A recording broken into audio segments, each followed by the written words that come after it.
Now we're live. Today I have a guest with me, going by Klaus Moller on Twitter. He's very intelligent and well read, and we know each other since the Turtle Tom's Discourse day before he abandoned it. Yeah. You Hello. want to introduce yourself? So it's pronounced Klaus Meller. The umlaut makes the O have a sound kind of.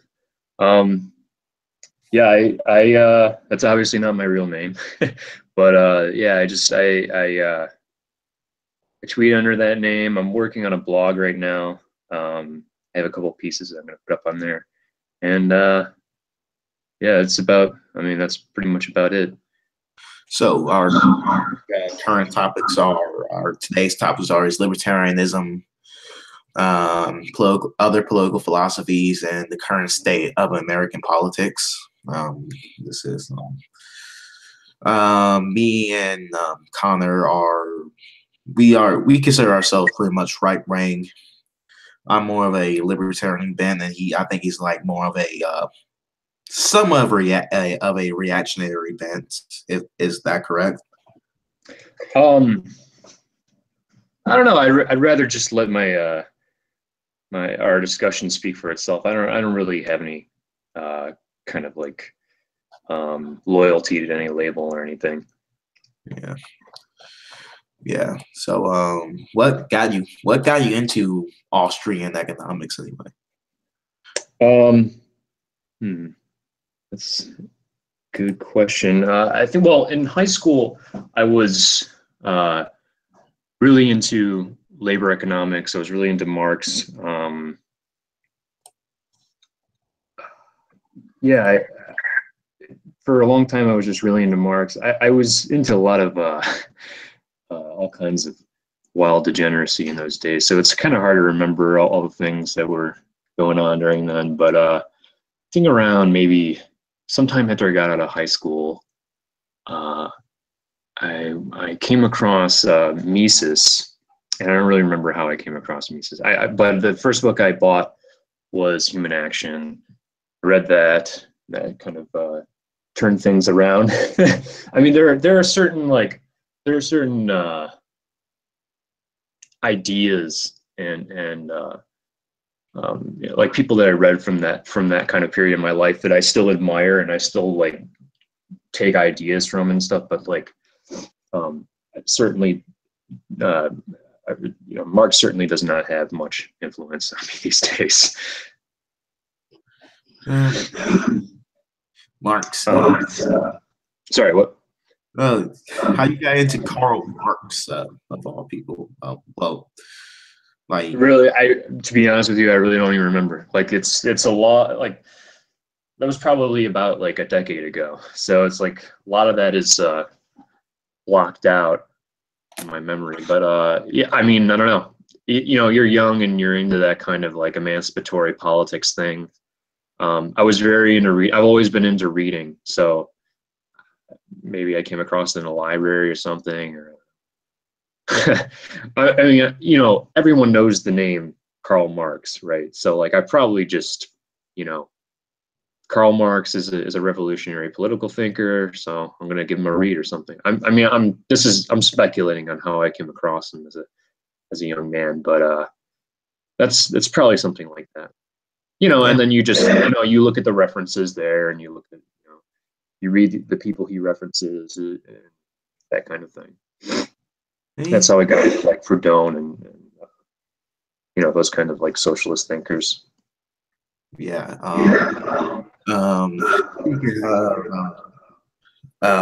Marx. Like Marx. Marx has a rather unfortunate effect on the world. Yeah, I feel like we're still kind of living in his legacy he left behind. Like he didn't advocate for this thing. Like, I think he's like one of the first philosophers that ever questioned the concept of truth. Well, at least what I read about him. And just that. What do you mean, like the concept of truth? Like, I read a book called the history of philosophy and the rest, called by Bertrand Russell. and he said that. Oh yes, yeah, yeah. I know about that book. Yeah, so Yeah, it's he's pretty he's pretty unfair to the Germans. Bertrand Russell is not a big fan of literally any German philosophy. But he, I mean, he's. Did you read what he wrote about Nietzsche in there? a little bit, but I don't remember. He kind of just like dismisses him as like uh, a sociopath or a psychopath. I mean, like he. I mean, you know, it's who Bertrand Russell is. He was an important-ish guy, somewhat. I mean, like I see value in analytic philosophy. I think that it gets a lot wrong, but you know, I'm not trying to say Bertrand Russell was like uh, stupid or anything. He I think he's just rather unfair to uh, German thinkers, specifically Nietzsche and Hegel. I mean, um, history of Western philosophy is it's really bad. It's like it's I mean it takes a very shallow reading of like what these um, really great philosophers had to say, and I mean I think a lot of it was because like during Bertrand Russell's time, like he and you know I'm not like a PhD in philosophy or anything. I've done a good amount of reading on like you know Bertrand Russell and Wittgenstein and you know all the people of this era. But like again, I'm not like some kind of expert, but I get the impression from reading Russell, from reading other British writers of that era, like even if you look at like George Orwell, like the same kind of sentiment is expressed in a lot of the British writers during the World War One, World War Two era, where they were kind of revolting against vagueness in philosophy. You know what we would call kind of like the Heideggerian kind of like continental side of philosophy now. You know they and, you know this is what created you know the whole analytic tradition of like trying to be specific and systematic in how we express ideas as possible, and you know performing philosophy through mathematics and things like that. And I think that a lot of that really comes from like how German philosophy was being translated into English. You know, I mean, English and German are really close languages, but like uh, there are certain connotations that words have in German that they really don't have in English. Like, for instance, Volk. Like, if you take the word Volk as compared to people or folk in English, like in German, it has so much more of an ethnic connotation to it. You know, like people use the term Volkish to refer to kind of like the country people in Germany. So a lot of words like that just have like certain connotations to them that don't really get translated into English. And so I think like, I mean that's one reason, but like there's a lot that doesn't really that gets lost in translation from German philosophy in particular. That I think that like people that were writing about it, particularly Bertrand Russell, they didn't really pick up on that too much, and they kind of, I think, unfairly criticized it. And especially, I definitely think that of his criticism of Hegel and Nietzsche, is they're really, really bad. Yeah. Wait, you're like the only person that actually read Hegel. Wow, that's rather impressive. Well, I mean, I've read Phenomenology of Spirit, and I've read uh, I read his discourses on aesthetics. I can't really say that like I'm I'm truly an expert on Hegel. Uh, I will never claim that, but Well, because I think he, no one knows. I understand why people don't read him. Like he's fucking dense as fuck. It's really like painful to read. Like I could pull out a passage right now if you want like an example. Um, I'm just gonna trust Mises' words when he said in Human Action about Hegel. When what? Like in Human Action, Mises said that Hegel was like very vague in his writing, and He was. I mean, well, and you get this in a lot of like the philosophers of that time, where is you? I mean, Hegel and um, Fichte, especially. Fichte is like very hard to understand. Like with Fichte, you can pick out like pieces of his writing and like get them pretty easily, but like if you go to his more massive works, they're just kind of like unintelligible. And I'm not trying to say that there's no there, but it's just like to understand Hegel, you have to like really dedicate some time. Um, yeah, Fichte, like with Fichte, his addresses to Germany are pretty easy to get. Like he when Napoleon was uh,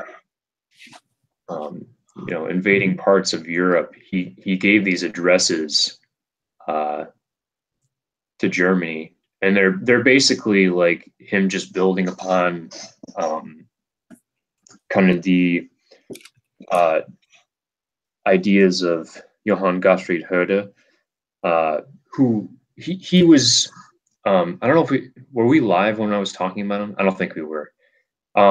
He kind of introduced the idea of nationalism, um, at least to our historical knowledge. He was really the first person to put a lot of thought into the idea of uh, one's collective identity. One's like relationship to the nation state.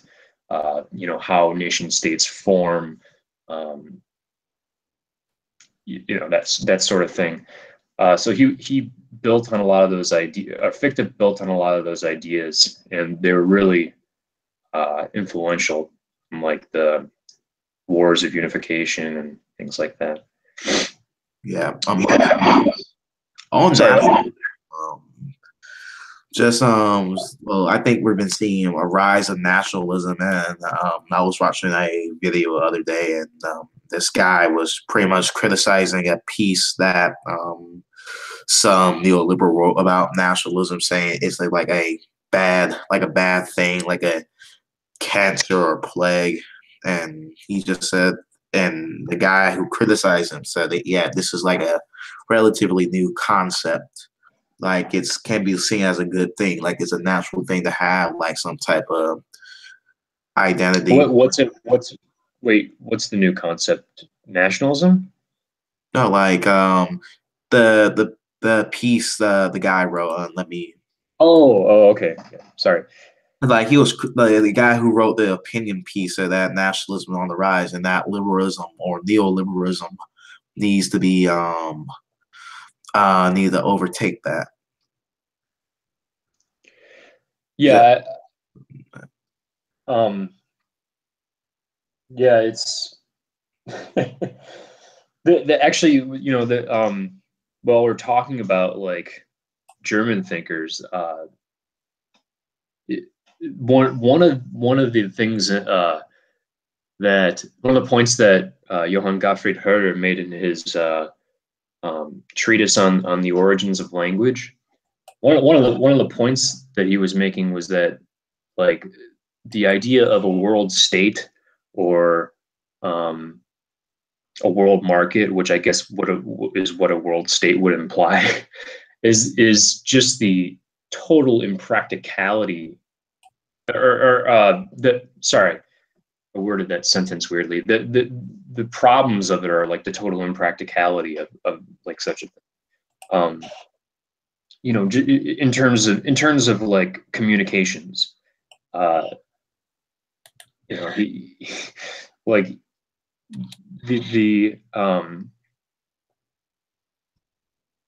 the language, like Eastern languages and Western languages, just have very different connotations attached to different words. I mean, like just trying to organize a whole bureaucratic body um, based on like some principles of liberalism, like markets and some egalitarian ideas. Like it's pretty insane. Like it's pretty crazy to like. I mean, it's just totally absurd to think that that's even Well, like a system that is that complex is just bound to fail very easily. Um, and the Herder's whole point was that just what would occur is some form of communication breakdown. You know, um, like and like you have this kind of problem in, for instance, say like southern states where they're really pushing to, legislate Spanish into like government bodies, right? Like, the DMV has to have Spanish, whatever, this kind of thing. Like language, uh, it's a pretty important thing in like the unification of people. Like when people talk in like foreign languages, for instance, it's kind of like almost a like it can be used as a virtual private network in a way. Like um I used to live with these Japanese girls. My girlfriend used to live with these Japanese girls, and they were always like making fun of me uh, in their own language. And I mean, I could tell because they were occasionally like slipping out English words, like da, da, da, da, da, white boy, yada, yada. Like I could tell that they were making fun of me. Um, but like that, like different, the use of different languages can create like private spaces in that kind of regard. And the creation of these private spaces is naturally going to create kind of distrust. Like I for the because these girls were making fun of me in Japanese. I grew distrusting towards them in a kind of way. Like these kinds of things happen when you just have like no regard for the homogeneity of forms of communication. And that's like, to me, that's like one of the biggest problems in trying to organize global markets or any kind of world government or like to me the thing with neoliberalism is that like global markets are going to have to imply a global state.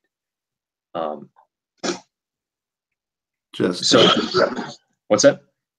just that the other problem, the impracticality of a world government is that people have different ideas, how different ideas what liberty is. Like they're not going to share the Anglo conception of liberty. They're not going to share the same kind of like the American kind of libertarianism or liberty. Like people have different ideas how society ought to be run, how it should be run. That's always going to be the other problem, you know?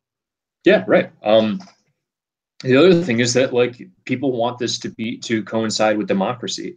Like if you have, especially if you have democracies, like you're people are going to vote against something that's going to diminish their wages in the short term.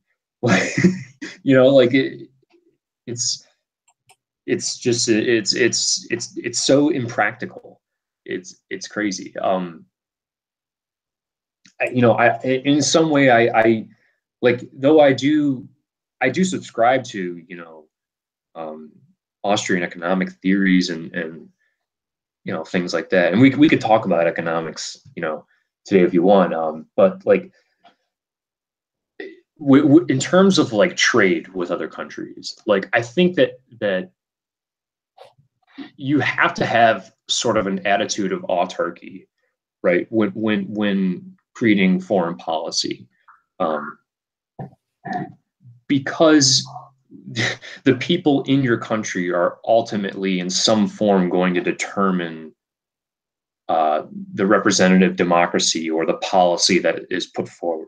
So like you have to think about like the people who are forming the nation state, and to me like the nation state is in our time an inevitability. Like it's you're not going to have some sort of like, I don't know, like any kind of anarcho-capitalist um, society in which there are no publicly owned commons or anything like that. Like the nation state is a uh, it is an inevitability of sociocultural evolution, in my opinion. Like I think that the history of the nation state in our world as we've observed it has shown that we in some sense desire some form of moderator for conflicts of interest. Whether or not it's voluntary. The idea of like society being voluntary is kind of insane in my opinion. Or being society being consented to, or whatever it is. I think that kind of thing that's a pretty strange framework to kind of like have a discourse about politics with. But like anyways, my point is like the nation state is in our time and will likely be in the future an inevitability of human organization. And so since we have democracy, you're inevitably, like, since people are participating in some form in government, like you're going to have to take care of those people in some sense, or give them either what they want, or give them the perception that they have what they want. Otherwise, they're going to prevent any kind of like trade deals, or whatever foreign policy it is that those in power think is a good idea for the nation as a whole. Just, sorry, what? I think that liberal democracy was like a wrong way to run our great society for the West, because just due to the fact that liberal democracy doesn't really consider the fact that these people could be stupid, had the wrong ideas how society ought to be run. Also, I think the problem with having working people, the common man, working, being part of the government, being part of the ruling class, will lead to problems as we're seeing right now. We see, oh, absolutely, yeah. like, for example, like we, as Hopper would say, destabilizing effect. As Charles Murray written in 2012, Coming Apart, the State of America, the decline of marriage, the families, and religiosity it has like a very negative effect in the white communities. Like the decline of honesty is also a big factor. Basically, a decline of social capital, a decline of social cooperation that made the West so rich and powerful in the beginning because they were able to figure out cooperation, all that mess, whatever. Um, just that, just that the wealth redistribution, income redistribution, social programs that having bigger government in people's lives are is sort of like a problem, just no one in mainstream politics in our mainstream in mainstream people who are academics in the mainstream won't admit that, like this civilizing effect that will come with liberal democracy. Just that I think. Well, I think that and I do have problems with democracy as an idea, of course, but I think in the United States, democracy is kind of I do think that people admire democracy for just totally dogmatic reasons. I agree with that, but I think democracy is also seen as the means to prevent the formation of oligarchical entities by large businesses cooperating with the government. And what the ironic thing about that, of course, is that it doesn't really prevent that from occurring. So but I think that's kind of the perception that we need democracy because we need to have people involved, everyday people involved in the process of electing representatives that will I guess not be tempted to take donations from X. I don't know. That's kind of the perception that I get. Just because that liberal democracy may be successful with the most. This is one of my problem with neoconservative movement, because they believe that liberal democracy is like one of the big part of America's success, but that's not true. It was capitalism. Yeah. It's liberal democracy definitely does take credit for basically everything that capitalism has done in the United States. Just that's not true. That's the problem with neocons. Like they believe it's sort of like that Family Guy episode where when Peter and not Peter but Stewie and Brian went to Afghanistan, and after saying the war is over, everybody became like secular Americanized and all that. But that's not the reality of the world. People often cling to their own culturals and what they consider to be right. Yeah. Yeah. Yeah.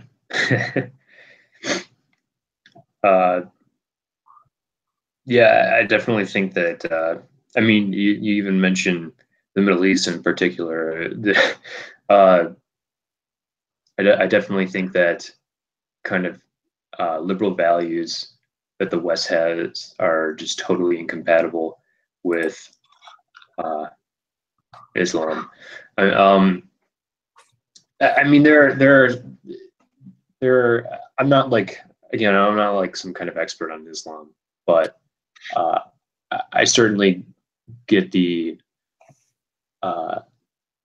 impression, and I'm also not trying to say that I think that Islamic societies are this kind of evil theocracy. I think that in their own right, they know what they're doing. Like Saudi Arabia, for instance. I think that like the Saudis understand Islamic society and what Islamic society needs to function properly, and all this. Like we there's this kind of like neocon, or I mean maybe not even neocon, this kind of like just moderate Republican kind of talking point. Like, and it's like it's supposed to be like this, virtue signal to feminism, right? Like, look at this evil theocracy. They make women cover their faces and blah blah blah. It's kind of ridiculous in that sense, where it's like, like, since when do you care about like feminist emancipatory politics? It's like it's I think that the Saudis understand Islam and Islam's role with the nation state very well, and they're doing, I think they're doing the right thing in their own regard to reject liberalism. Yeah, just I think some people need to have like an iron fist government just to keep them in line sometimes, like especially in the Middle East. No,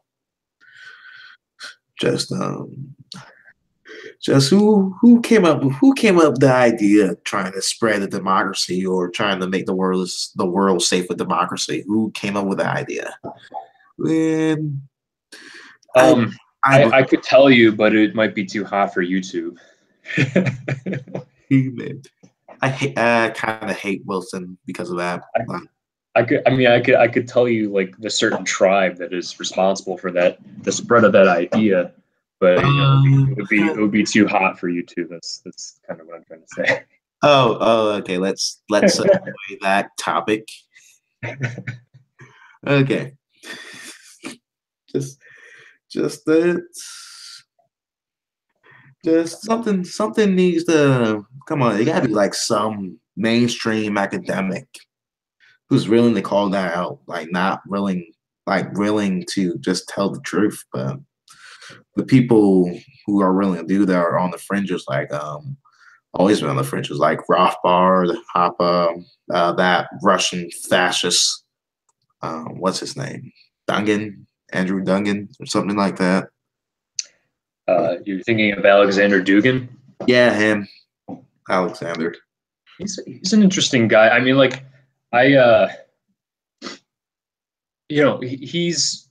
he wants Russian success. So in some ways that kind of implies American decline. But he's a very interesting person. I mean, he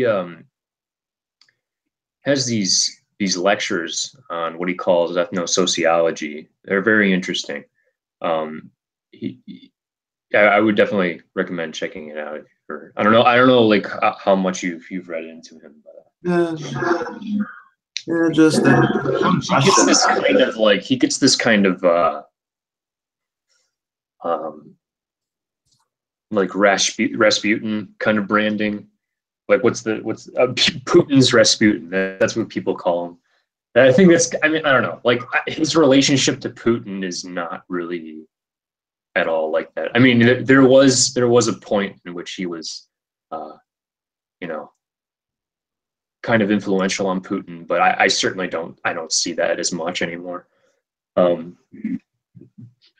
He's an interesting guy, though. I mean, some of his stuff, like I've read political theory. It's not really that good, but some of his other work is pretty interesting. Him and de Benoit read a lot of interesting stuff about like the ethnic implications in politics and geopolitics and things like that. Yeah. On Russia, just like even though Russia is like really not like a good guy in any situation, I just feel like there's been like a undeserved demonization. Russia, Russia's a strange uh, problem. Well, I shouldn't say problem. Russia's just a strange situation. I mean, it's like I don't think that I don't have any problems with Russia, and well, like in terms of like U.S. politics, I don't, we kind of still have this Red Scare image of Russia, and it largely doesn't apply. Um, I I've worked with people who like think that Putin is a communist. Like there's this really strange image of Russia in the American mind because of the Cold War, and I think that some of that, I think that like the elements of Russian culture in their politics uh, that we're familiar with and kind of uh, make fun of them for, like just the distrust, like the kind of, there's the caricature of them, killing political dissidents all the time and stuff like that. I think that that's kind of intrinsic in their culture and in uh, the way their nation was formed, or their empire was formed, I should say. If you look at like the revolution, the Civil War, you could really make the argument that, and some Russian scholars have made this argument that a lot of the social distrust was due to the fact that due to the geopolitical implications of the Russian Empire. You know, you've got peasants living in tundra, just in these faraway places from the monarch, and this kind of situation.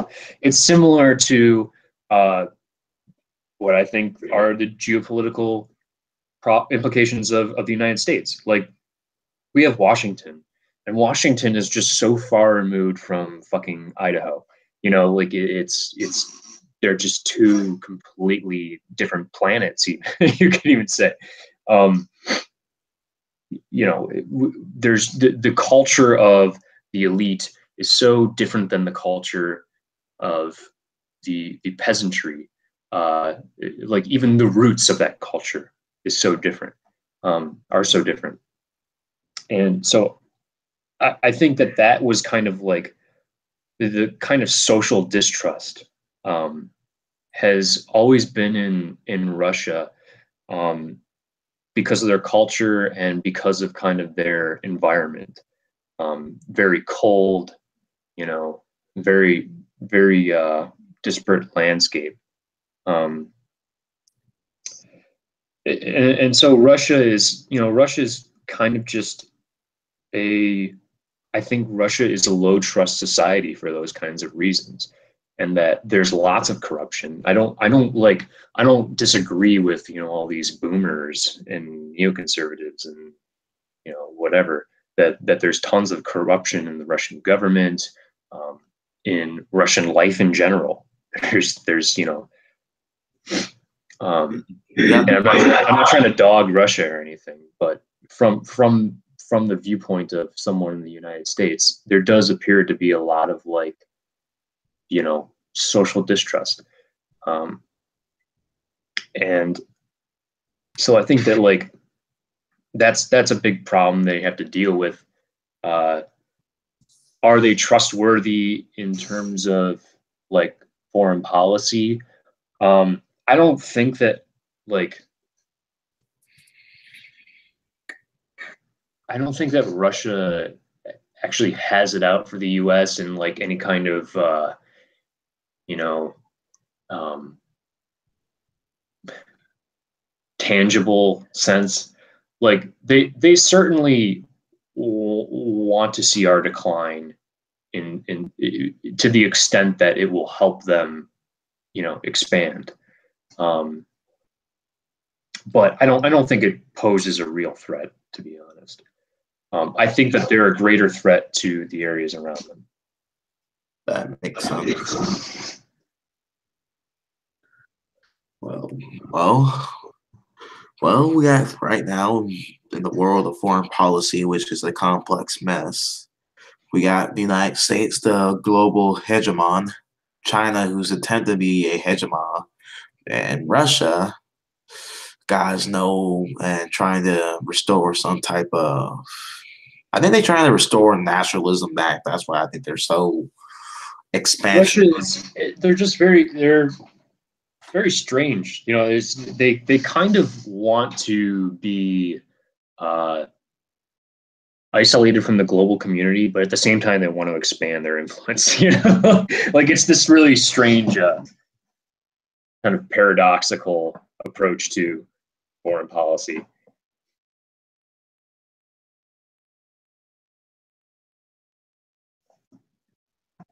Hello, are you there?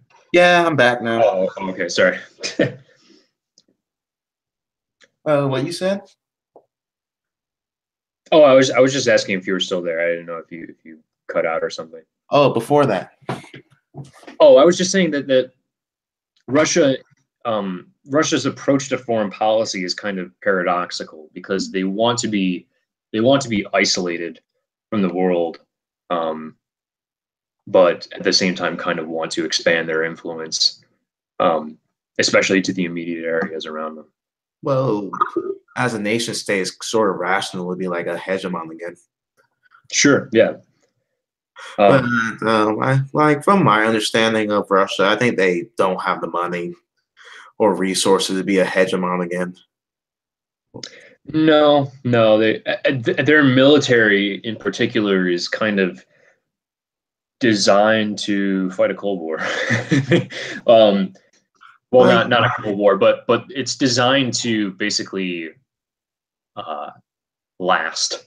It's not like if the United States and Russia were to go to war right now, the United States' advantage would be that they are able to make more forceful strikes right now. Whereas, I mean, like Russia's military is designed to just fuck around, basically, and stall. Well, they do have like the largest natural gas reserves in the world. Oh yes, yeah. And they also are rather notorious for scorched earth. And that'd be a difficult fight if that ever happens. Also, yeah, I mean that's like in terms of the United States, like that's why I don't really have a problem with us buying oil from the Saudis or anything. Like I don't like as long as we're not getting into the territory of I mean it's a complex issue because because ISIS is kind of like getting lots of weapons from them, at least to my knowledge. I don't know, could be wrong on that. Like, but, I think it would never be like a hegemon again. It's like, to me, like you kind of just need wealth. You need a lot of wealth to do like a lot of money to do that. And the United States do have wealth due to us embracing free market principles for pretty much our whole entire history. And with Russia, like their economy is still horribly underperforming. Like their economy is deeply protectionist. I think they also need to sell their oil, but I think they want to. They kind of need to sell their oil too, but that's getting more like a complex situation here. What I'm hearing right now, I think they're selling their oil to the Pacific or to the Chinese specifically. And as far as I'm aware, that Putin himself are don't really want to be relying on China, and it's really complex. I don't want to go on and on. You know. Well, what I was getting at is like for that reason, like um, I don't really aside from like arming Saudi Arabia in return for oil reserves. Um, I don't really have a problem with buying oil as like the situation with Russia can, you know, it can go unstable pretty quickly, you know.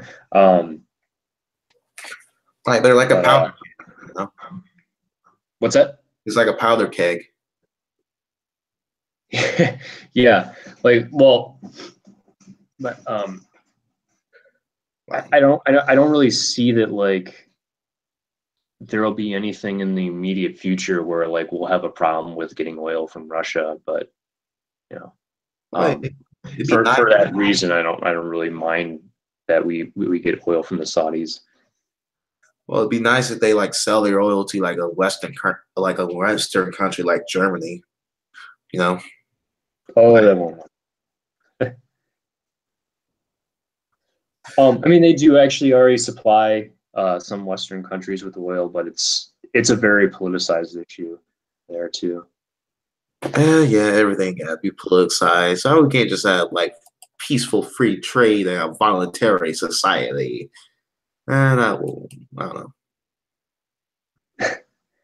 Um, After all, democracy is ultimately peaceful and won't go war to one another.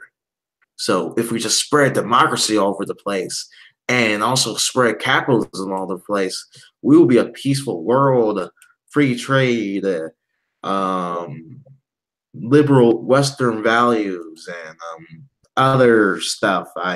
What a boomer will say. yeah, it'll work. And I don't think it's working. We'll see, man. We'll see. Well, let's see. I think in our lifetimes, liberal democracy will be on a decline, and also I think we're going to see like a rise of nationalism. And In our lifetime, yeah, I don't think democracy. I think it will decline uh, in some areas. I don't really see it going away in Europe, but well, sorry, I don't really see it going away in America. I meant to say. Uh, I let's see. In Europe, yeah, Europe is a different case. Like their cultural DNA has monarchy and just I could see Europe cares a lot more about its ethnic makeup. I think that European countries will revolt against um, any kind of mass immigration of non Europeans into their countries way more than the United States will. Um, so it could be wrong. You know, I don't know. Uh, you know, there's certainly a lot of openness about it too in the cultures. Uh, but I think that the the backlash to it is more openly ethnically based than it is in America. Like when you hear people in the United States talking about uh, mass immigration, you very at least in like the mainstream political discourse, you very rarely it very rarely becomes an issue of like ethnicity. It's kind of dressed up in these uh, you know, like cultural terms, I guess. You know, people coming from country X uh, won't be able to integrate into our culture. It has nothing to do with their ethnicity or whatever. It's just, they're from this culture. Like it's framed in a different kind of way. And so I think that like Europeans will respond to the ethnic component a lot more than Americans will. Americans will they'll respond to things that threaten like this myth of American lifestyle. But it's more of just a kind of like vague metaphysical object that doesn't really have its manifestation in ethnicity. It's just kind of, broadly speaking, culture or something. I don't know. Does that make sense? I don't know if I'm. Yeah, that makes sense. But like the founding of the original sins of America are kind of like the disagreements that were the battleground of the Constitution and the documents thereafter. They still manifest themselves greatly in American politics today. It's like the disagreements from the founding of the country, I think are greatly still here, and they're kind of deciding the direction that we're going to be going in. You think we're gonna head back to a more Jeffersonian direction, or a more accurate term, Madisonian direction? I don't really. I'm very uncertain about what America's future will look like. But what I would like to happen would be for just a shit ton of more state control, or state autonomy, I should say. I think that problems like illegal immigration, for instance, I think that like the paradigm that we discuss this in, it can be resolved by looking in other directions. Like for instance, what if we no longer, what if the border policy is no longer a federal issue, right? Like what if Texas and Arizona and California and what if they get to decide their own border policy, and all other states get to decide their own border policy and things like that. If you kind of allow that kind of level of citizen engagement with their local economies, I think that issue can be resolved, or not resolved, resolved, but like I think that would become much less of a tense issue, because right now it's like either we are just totally negligent of the problem, or we're just kicking people out. We're just throwing tons of dollars into ICE and mass deportation. And I'm not totally against the idea of like what the Trump administration has been doing in terms of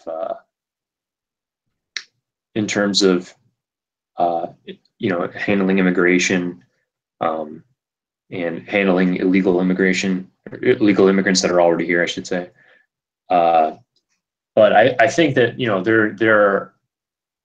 there are other ways we can go about the issue that are politically satisfying for a lot of people, like politically satisfying for opposition.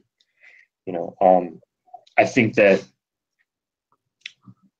giving states a lot more control over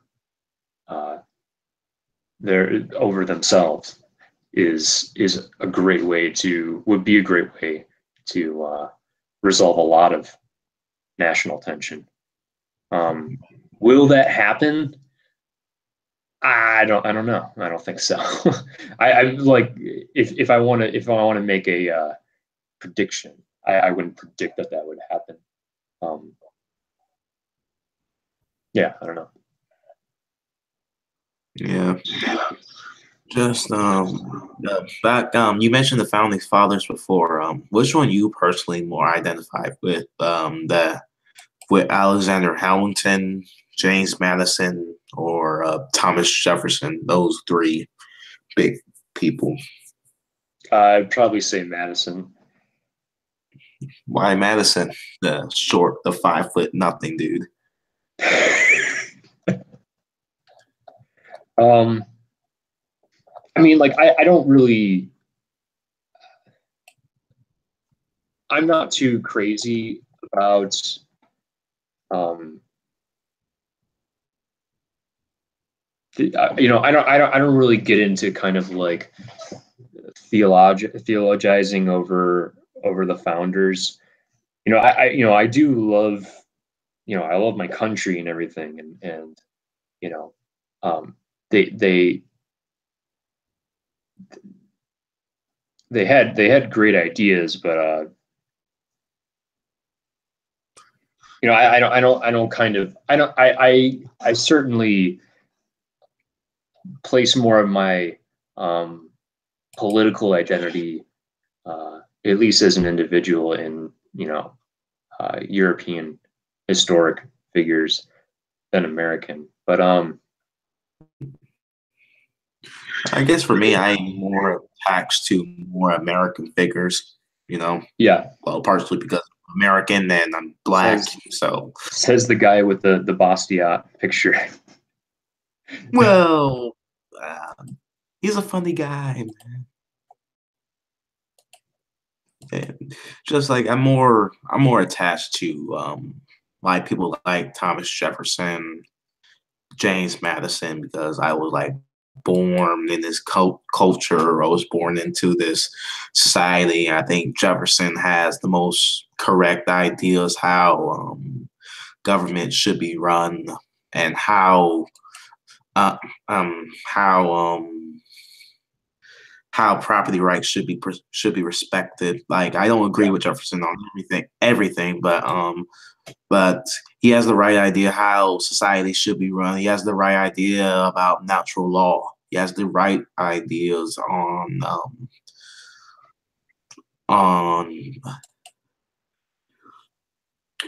just basically just how government institutions should be run, which should be decentralized and allows for more state autonomy.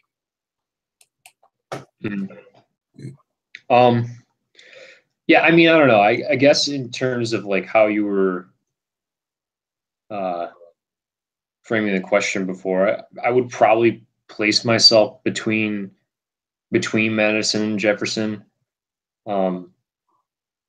Again, like I'm not like totally crazy about these figures, but for European figures, I probably identify with the French classical liberal school more. Yeah.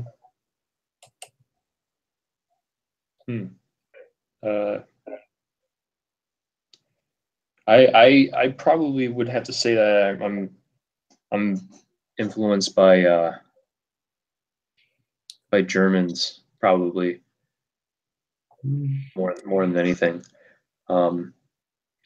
I do like I do like some of the some more recent French writers. Just I don't know, like political writers. I don't know if they would be described as political writers. Like Jacques Ellul is pretty good.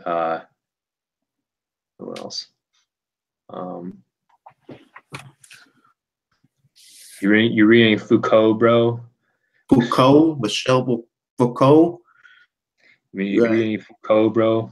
Nope. I heard he was crazy though, and homosexual. So why should I read him? I think he's a pretty interesting guy. I mean, I don't know. I think like I mean, postmodernism in general is kind of not. The term postmodern to begin with is kind of strange in how it's used. I mean, like people kind of use it to describe a set of ideas, and I guess in some sense it could be, you can consider it to be a set of ideas, but I don't think that they're like, I think they're only really loosely related. I mean, like the kind of like people like Baudrillard, for instance, and Foucault. I don't really see much overlap in what they discuss, like what they're all about, or you know what they have to say, you know, what their political beliefs are. There's lots of like I think it's mostly like a political thing.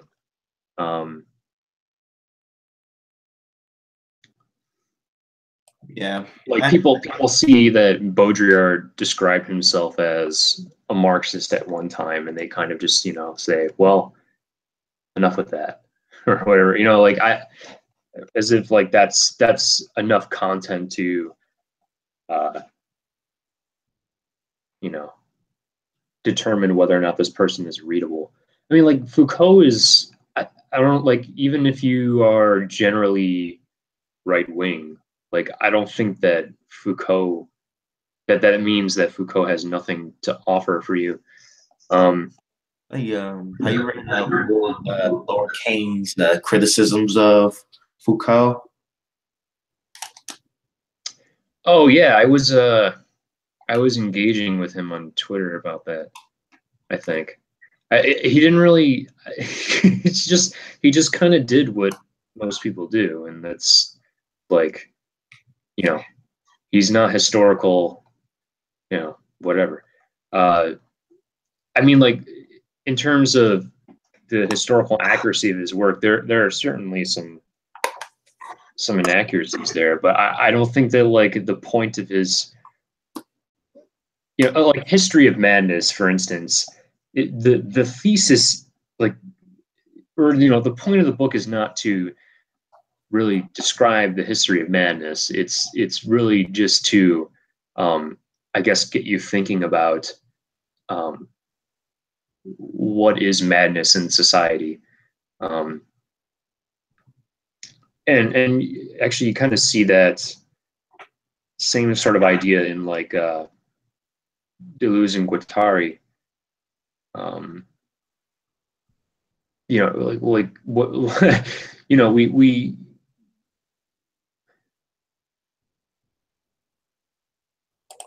think of madness as this like diagnosable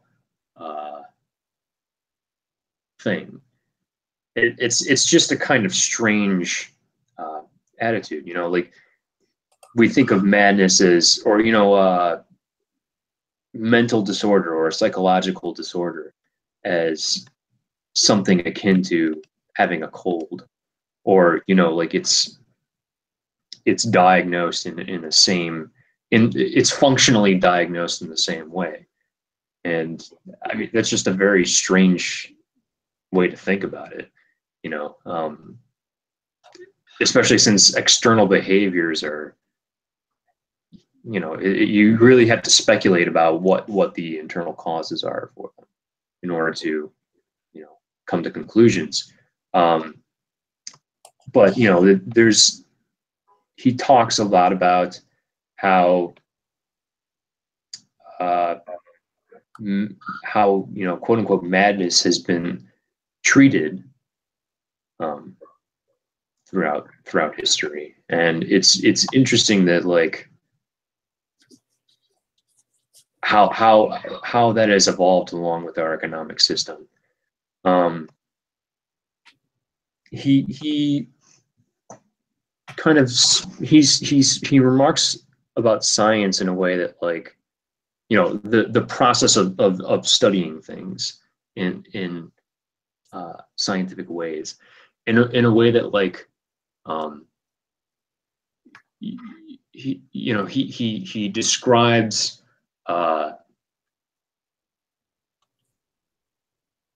science as kind of like a conquering of nature. Like you can't really know you can't really know such and such about X unless you have in some sense kind of conquered that thing. I mean, which is interesting. Like that's kind of the whole thesis behind history of madness is that like we understand mental illness in the way that we do because we have in a sense kind of conquered those who behave in this way. To what extent do like what do I grab from that? I mean, like I think that it's interesting in the sense that like maybe we should reform how we diagnose and how we treat what we see as mental illness.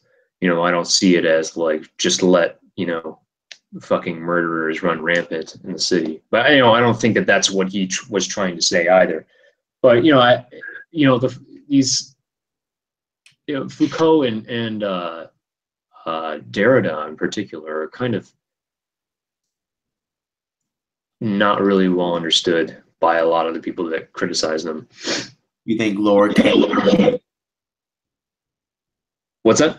You think Lower King democracy is one of them? Do I think he's wrong on them? Yeah. I think that he just doesn't really. I mean, there's this kind of like it was branded as the science wars, I think. The SoCal affair and whatnot, like that kind of thing. There's this kind of like engagement between the what we kind of characterize as the STEM community and the liberal arts community. And the way I see it is that none of them really understand what either of them are saying. They're very much misinterpreting what the points that they are trying to make. And so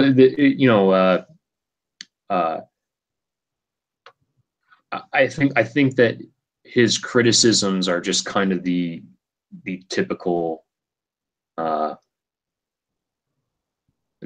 reading of Foucault and Derrida and yada yada from that kind of standpoint, from this kind of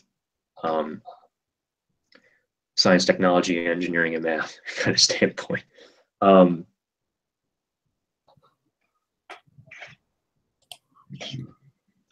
Yeah. Just Klaus. But again, this isn't to like. I should add this. I don't think that like people in liberal arts are immune from committing the same mistake. I think that they very much misinterpret what is coming out of the STEM community as well. People take a reading of Foucault as if you're supposed to kind of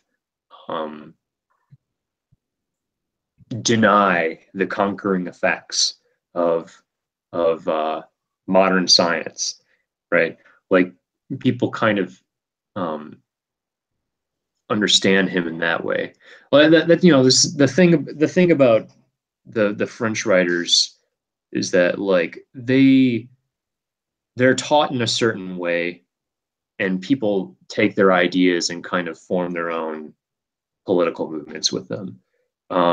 This happens with lots of people, but with lots of different writers. I mean, but yeah, I think they kind of like engage with it with the writing of Foucault and Derrida in particular, and take that as like, revolt, protest the Charles Murray interview that's being set up at the college, right, or something like that. Like they kind of they are taught Foucault and Derrida in a way that like they see their philosophy as advocacy to do these sorts of things. And I think that's kind of just a shallow reading of what they're saying. Yeah, no. I think other philosopher that gets misinterpreted is Niccolo Machiavelli, or sure, yeah, I agree.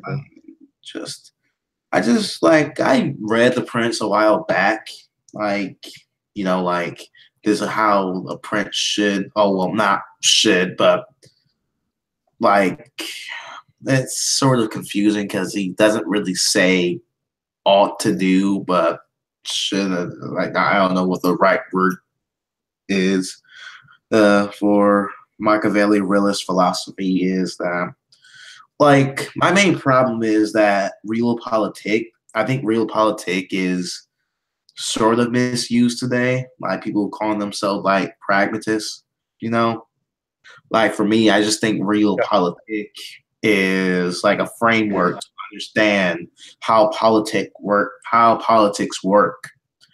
to understand how this works and how things are, essentially.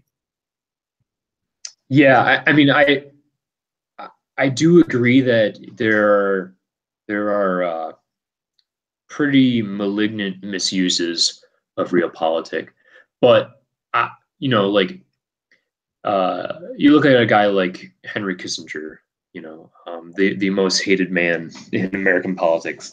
Like I won't say that I think that like there weren't things that he could have done differently, but he makes many great points about diplomacy and foreign policy. I mean, if you read him or watch any lecture that he does or anything, he makes a lot of great points about like the limitations of what you can actually do when you are in political office. And now this often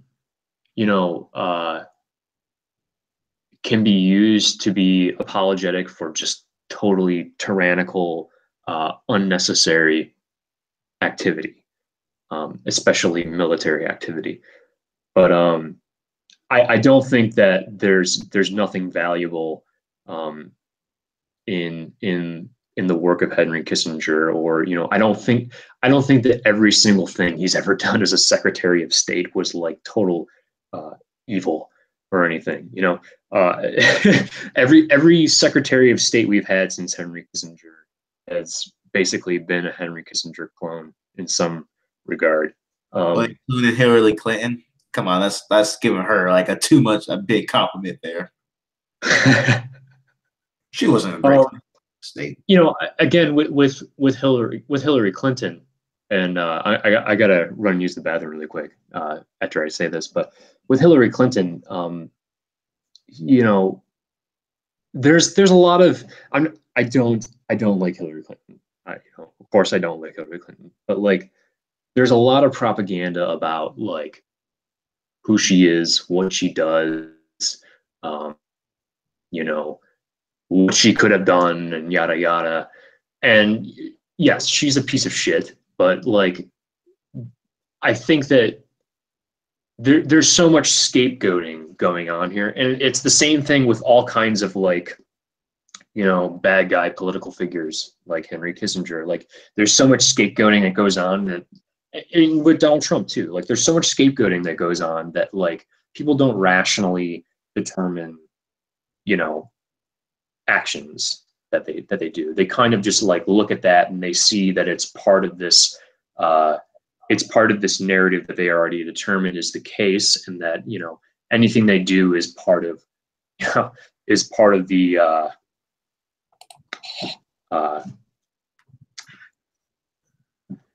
what's the word? Yeah, I don't know. Like you get what I'm saying. Like they people look to these figures that they've already decided that they hate, and that all of their friends hate, and that like a lot of their social activity revolves around this collective um, disdain for figure X. Um, and Hillary Clinton is similar in that regard. I'm not going to say that she hasn't done anything that's just fucking retarded. Um, but I think that like with Hillary Clinton, with Henry Kissinger, with Barack Obama, like people kind of like a lot of progressives will rail on Barack Obama for not having been progressive enough, for kind of just conforming to this bland neoliberalism. People don't really realize the lack of choices that politicians are able to make once in power. I guess that's the kind of the point that I'm trying to make. I got to run, use the bathroom real quick. I'll be right back. Okay. I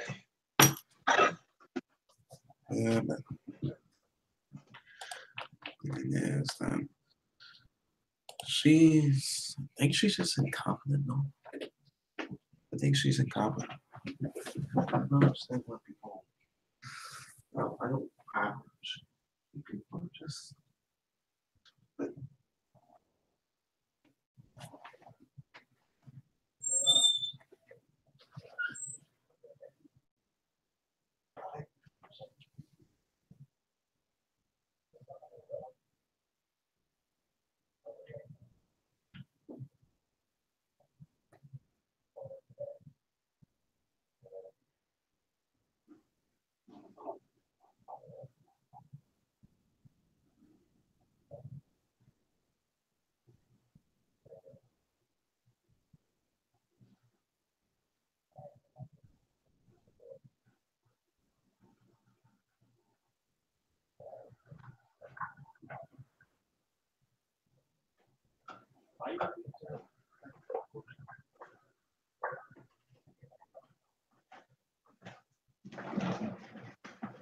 Alrighty, I'm back. okay. It's 7:10 where I am right now. I could probably go for maybe like another 20 minutes, half an hour. Okay, that works. All right. Cool.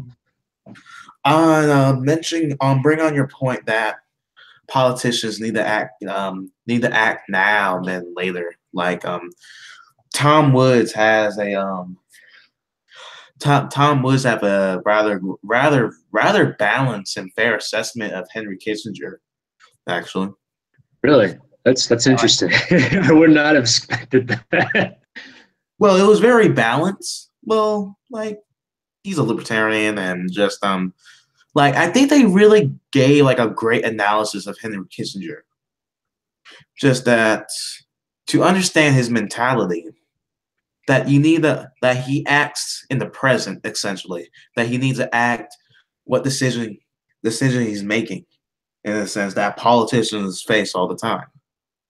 Like where I think non-interventionists and anti-war people goes wrong. They often criticize past military action, citing this as a failure U.S. military intervention, but that's due to the benefit of hindsight. But I think for non-interventionists or generally anti-war people, they need to criticize how the U.S. government is handling the situation, how and why, how this will be a bad decision in the present than just criticizing something in the past. You know? Yeah, yeah. There are a lot of Mises Institute guys actually. You're right. Like they actually do have a surprisingly nuanced take on these kinds of things. I think if I remember correctly, Lou Rockwell. He seemed, maybe I'm thinking of someone else, but I think I remember it being Lou Rockwell. He seemed to have a pretty balanced perspective on the Vietnam War. The Cold War was just this crazy kind of like there wasn't really a but thought into things, and like it was just a very, like Nixon had to he was put in a position where we were already in Vietnam, and like you have to make decisions based on that, like and the same thing, like applying this today, like with Trump. He's been criticized by a lot of people for the airstrike in Syria, and I get that. Like I do. I share the same sentiment. Like I don't want any involvement in Syria at all. Like I don't want to be involved in that in any regard. And I think it's totally fair to criticize Trump for that. But I think that, do I think that Trump wants to be involved in Syria? No. Like I don't really think Trump wants involvement in Syria, but like I think Trump, and I'm not trying to say this is like a 4D chess type of thing either. Like I'm trying to say that like I think Trump understands what Washington is, and understands to a greater extent than you or I what he can get away with, what he's going to have to do, what the sentiments are in Washington about any given foreign policy. He's going to have to make decisions that a lot of us are not going to be happy with, and for example, do I like him less for that? Like I think there have been situations where he could have done things differently for given the situation he was in. There have been better deals. There have been situations where he could have made better deals, or made better compromises, or things like that. But I think for the most part, he is doing what he can, and kind of resisting certain political temptations. And now I'm not trying to say that he's immune to it, and he's certainly, I think that power is getting to his head a little bit, but yeah, I kind of have I would say probably a neutral assessment of Trump, not like too much in favor of him or against him. Raymer Zombies here, and it's just like, imagine believing that Trump doesn't want to be in Syria, but understands. Oh, come on, understand what Washington is. Really good. Wait, what was the comment? Imagine believing that Trump doesn't want to be involved in Syria, but understand what Washington is. But understands what Washington is. Well, Ray, we're just talking about like how politicians need to act in the present now. You know, that's sort of like that. I think you're just missing context right there. I'm not really sure what they meant by what's it? Yes, she's basically mocking you, dude. Wait, is there another person in here? No, just my Oh, life. I thought I heard. Never mind. Sorry. Um, no, I just didn't really get the second part of the comment where like, I don't know. Never mind. Just yeah. Is that fam? Yep. I need to hold on.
I'm back.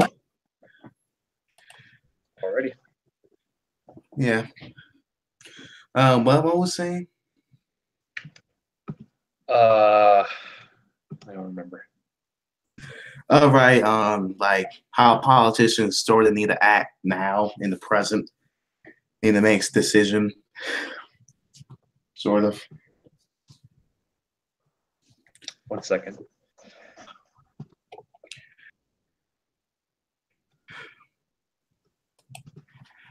Oh, delicious! I can finally see the comments. Okay, so imagine believing that Trump doesn't want to be involved in Syria but understands what Washington is. I'm not sure why those are like. Does he not understand Washington because he doesn't want to be involved in Syria? I think she's just mocking you, dude. I'm not sure. I don't know. Oh well. That feel when no Japanese girls to laugh at me. I think she's also Asian. You know, she could laugh at you and speaks English, British English, the Queen's English. Yeah, I don't care if she joins. That's fine. Yeah. It'd be cool. I'm always open to be schooled by Yeah, like she says superior humans. Superior human. No, I'm not gonna make that joke.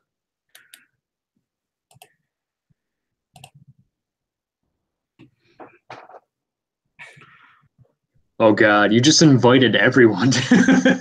Oh man, I'm just gonna get people if they join randomly. Just like, yeah, let's have like 9 people in here. I think it'd be fun. That's gonna be a disaster. It's all right with Klaus. I guess I'm implying that 9 people would actually listen to us talk, but yeah. just complicated politics and acting in the present is so hard. And maybe that's why presidents tend to age faster due to like the Well, stress of the decisions.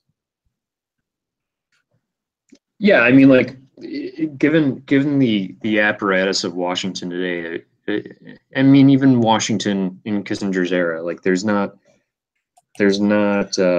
given what you're given, like, there's not a lot that you can decide to do.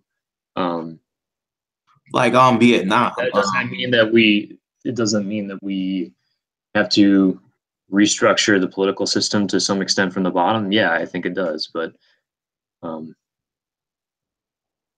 Like on Vietnam, like Richard Nixon and Kissinger wanted to escalate the war in Vietnam. They wanted to stop the spread of the communists wherever, but like due to like public disinterest, due to the media showings the horrible pictures of soldier arms being blown off or having their child being messed up in the head and also in the draft as well. Like he just needed to get he like knowing Nixon, he knows that like he was going to be elected. Like one of the reasons why I think he pulled out of Vietnam or just want to have peace with Vietnam is to have like just to get reelected. And also from that same Tom Woods podcast, that peace accord thing that Richard Nixon and Kissinger designed was to designed to collapse, but due to the Watergate scandal, that didn't happen. So yeah. um, yeah, I like the the engagement in the Vietnam War was very it was entirely about it's like there wasn't really anything there other than trying to score certain political points. You know, Vietnam was an obstacle in the Cold War, um, and that's unfortunate. Like I'm not like advocating that kind of thing, but that's kind of the position that Nixon and Kissinger were in.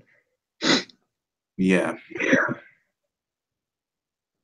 And Nightmare is here in watching Level Syria.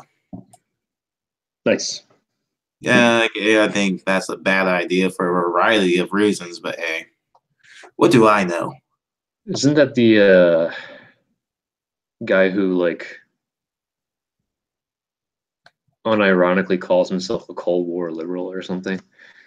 I don't Yeah, know. even though he's not much of a liberal or intervention or a realist for that matter. I think he's an idealist, like an interventionist idealist, actually. Interesting. Like the way he presents himself is that like he tried to make things like commonsensical, like when it comes to foreign policy, like he's an interventionist and he will defend his position on foreign intervention, but like I think he's sort of dishonest when he portrays the anti-war side a little bit. Hey, so I'm gonna probably get going in about like 15 minutes. Is there anything you want, like last topic you want to bring up? Yeah, just on libertarianism. Yeah. Just libertarianism, the philosophy that Rothbard almost single-handedly created, or at least, you know, you think libertarianism? Why do you think libertarianism is such a dismal state right now in the movement? Uh, it's an interesting way of posing that question, but um, well, it kind of like okay, well, libertarianism, I think, is in part, and I don't know if we discussed this. I don't know if we discussed this after we went live or if we were talking about this before. I think we were talking about this before, but I think libertarianism is in part cursed by its etymological origins. Like the word libertarian is just very broad and confusing and draws in a lot of people because of the fact that it was kind of it was a word that described kind of the Proudhon kind of anarchist or not, I guess like socialist or like maybe like the kind of Henry George kind of figure. I think because of this the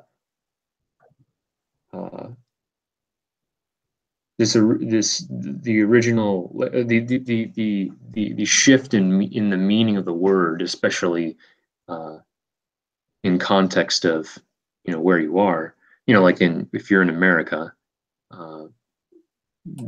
the average you talk to the casually politically aware person, and libertarian means like Libertarian Party, Gary Johnson, fiscally conservative, socially liberal kind of thing, right? Like that's kind of what it means here. And historically it has meant it has been almost synonymous with different schools of anarchism and other like left-wing kind of emancipatory politics. So I think that in part has kind of the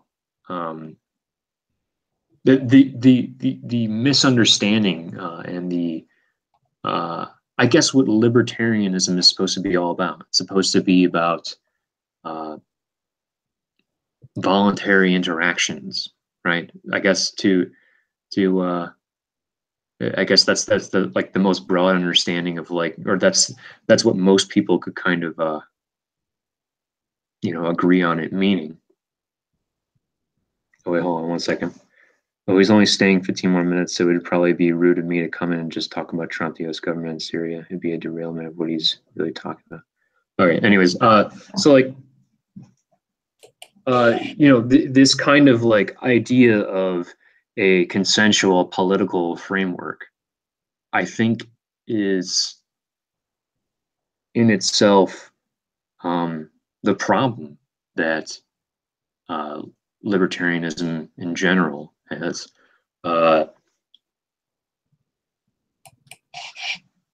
I mean, like you have Christian libertarians, feminist libertarians, Islamic libertarians. I literally saw someone on Twitter the other day describing themselves as an Islamo libertarian or something like that. Like it's just this strange kind of suffix to add on to any kind of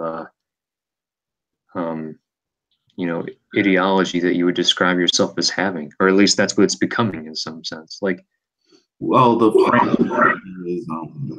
framework of libertarianism is incomplete. This is why it needs to be supplemented with a positive ideology. Right. Yeah. And yeah, that's part of the problem is too. Like, it's not. It's strictly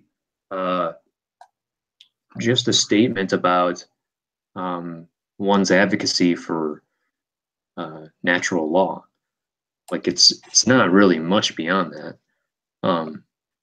This is right off broad. Actually, to some people, it's not even about natural law. Like, some people would consider themselves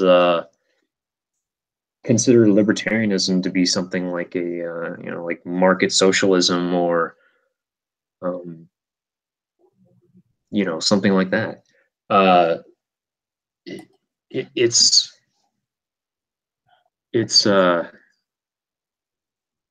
the vagueness of what it is all about is ultimately what we consider as a movement,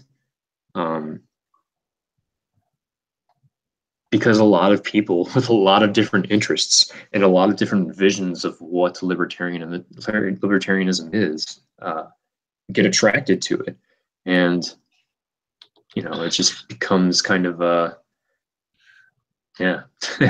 I wouldn't really describe myself as a libertarian. I agree with the Austrian school on a lot of things, in terms of strict economic analysis, but like my engagement in political activity and political discourse, in my engagement in political activity and discourse, I wouldn't really call myself a libertarian. I think that the term is just it has too many connotations and definitions to like have any meaning unless like I'm talking to you, right? Like I would talk to you and I would like you would understand what I mean by libertarian, maybe, or to some extent, but I wouldn't use the same word when speaking to an ANCAP furry or something. Ooh. Yeah, I think there's too many of those. There's quite a lot of them. So like, I don't really, I don't have any loyalty to that label. Like I said early on in the stream, I don't really have any loyalty to any labels, at least in terms of like political ideology. Yeah. So, yeah. I guess in terms of like, why is like the Rothbardian movement, and by that meaning strictly the movement influenced by Rothbard and by extension Mises, why is that kind of weak and unstable? And I think it's similar. It's like people take readings of Rothbard to mean all sorts of different things. There are Rothbardians that are kind of against points that Hoppe makes and all sorts of stuff like that. Yeah, but even, like the thing is, like in late stage Rothbard, at the near end of his life, like he just changed his positions on immigration and he even started to address that, like the things like nationalism and culture. Like he was starting to address that for his unfortunate death, and Hoppe just expanded upon that. Yeah, but I think Hoppe mainly does that because he's approaching libertarianism more from, at least in his work, outside of Democracy, the God That Failed, he's kind of approaching libertarianism in a less in terms of ethics and philosophy, less informed by economics. Yeah, he's more. But also, like you have people who totally disavow the era of Rothbard. Like you have the Jeffrey Tuckers who just totally or like the SEK the SEK the SEK3 people who are agorists and kind of take only a small portion of Rothbard's work with any seriousness. Yeah,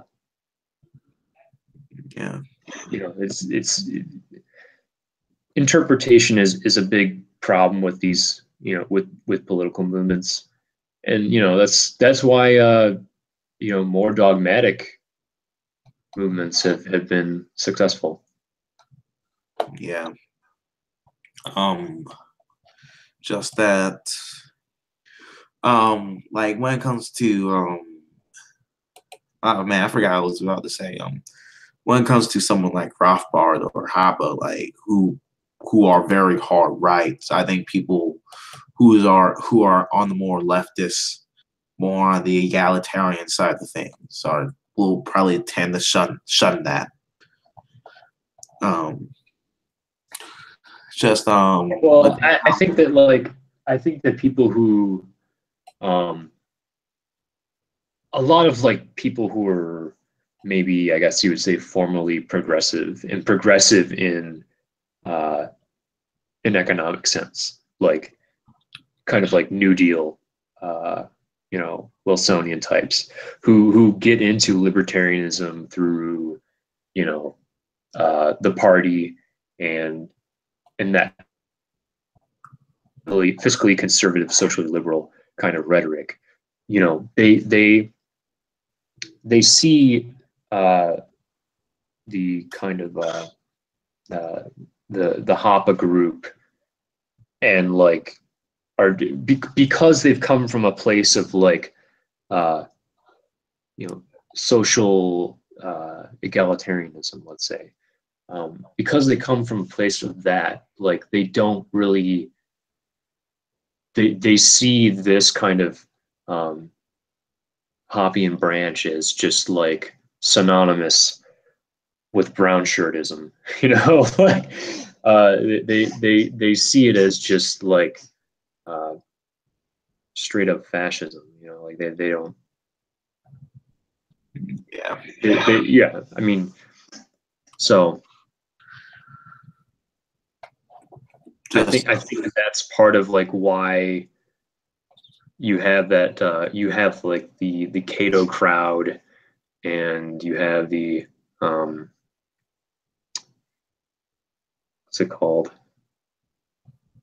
Well, yeah, I mean the Cato crowd in particular is like it's really interesting because like they were, the Cato Institute was partially was founded in part by Rothbard, and I was talking to this girl who uh, she was writing stuff for the Cato Institute. I think she was on Twitter. I can't remember what her name was. I don't know, but she brands herself as like uh, feminist libertarian or something like this, and she writes for the Cato Institute, and she was making some point about like uh, people who describe themselves as Austro-libertarian just being fascists or something like that, or authoritarians or whatever. And I just thought that it was interesting because it's like, I mean, really all the term means is like you're a libertarian uh, who approaches libertarianism from like an Austrian school kind of standpoint. And she's uh, rejecting this label, which could have easily applied to one of the people who helped found the Cato Institute. Like it's just really interesting that how disgusted some people are that describe themselves as libertarians by other people who describe themselves as libertarians. And this is primarily why I don't see its value as a label, to be honest. Yeah. I mean, like, I am influenced by guys like Rothbard and Hoppe. I don't agree with. There's plenty that I don't agree with him about, but like, I they have had a good amount of influence on me, but I still wouldn't call myself libertarian for that reason. I mean, like in discussing uh, political ideology with people, it's too loaded of a term to, yeah.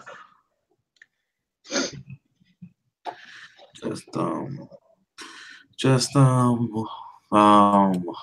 what do you say to her? Like, was she surprised when you said that Rothbard founded the Cato Institute?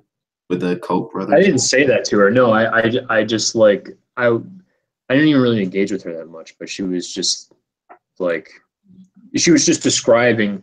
She was making the observation that everyone who describes himself as an Austro-libertarian is like you know, uh, follower of Hans Hermann Hoppe and wants to throw political dissidents out of helicopters and things like that. Uh, Great meme, but I've known Poppy and wants to do that though.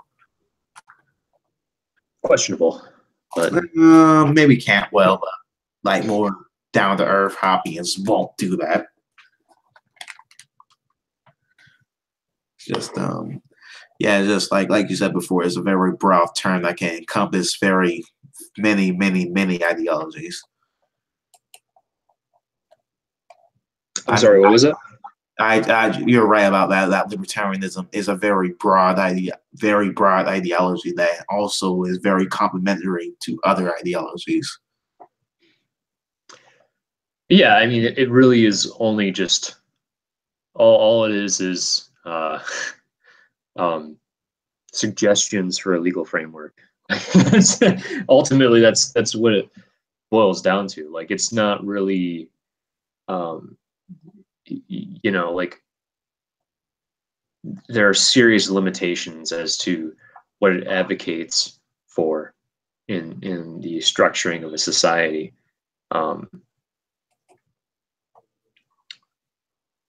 Like especially this idea. I mean, like this idea that well, let's talk about anarchism for a second. Like, I don't.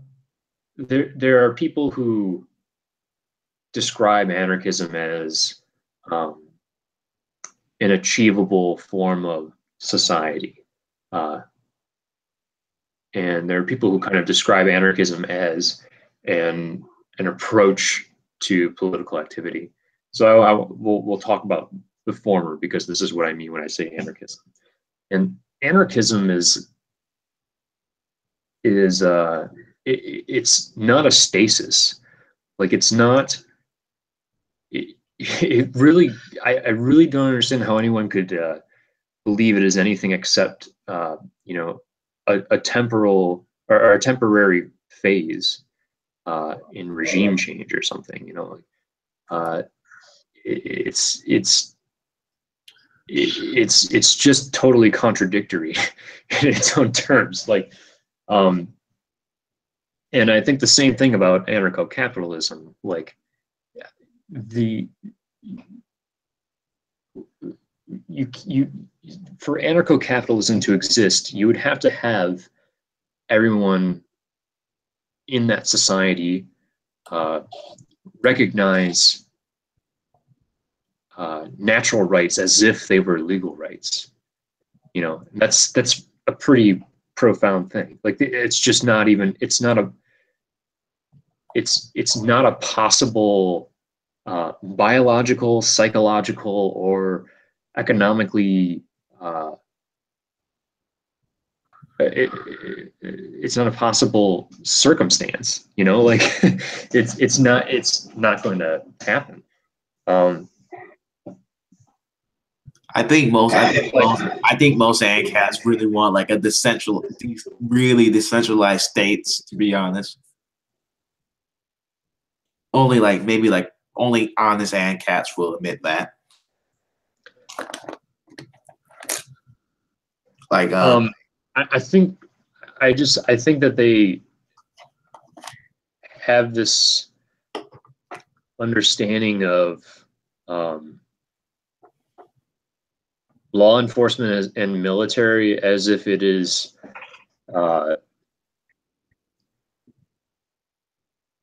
as if these are like possible to exist as market entities, like as if they will people who hold lots and lots of weapons will just compete. Like it's kind of strange. Like the nation state is something that emerges out of sociocultural evolution. um, you know, there at some point a state is going to emerge, and the more people that are in society, the more conflict of interest there will be. The more conflict of interest there will be, the more likely, the more the demand for the state there is. It's not an issue of like people volunteering for the state to exist. It's like there's this kind of like discourse around like especially with ANCAPs that like um, like part of what part of the power of the state is like people the people believing in it or something like that, and that's just totally ridiculous. Like like people don't believe in the state like they believe in God. um, they just understand that the state is a reality, and that like there's in society that exists as it exists today in a world with 8 billion people in it, uh,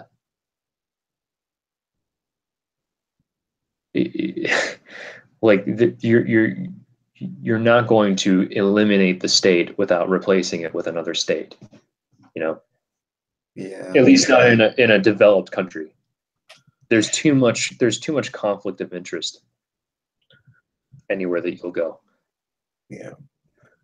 Well, there have to be a state. I prefer it to be like a Western state, like something like an Anglo a state with Anglo laws and Germanic Sure, I trust.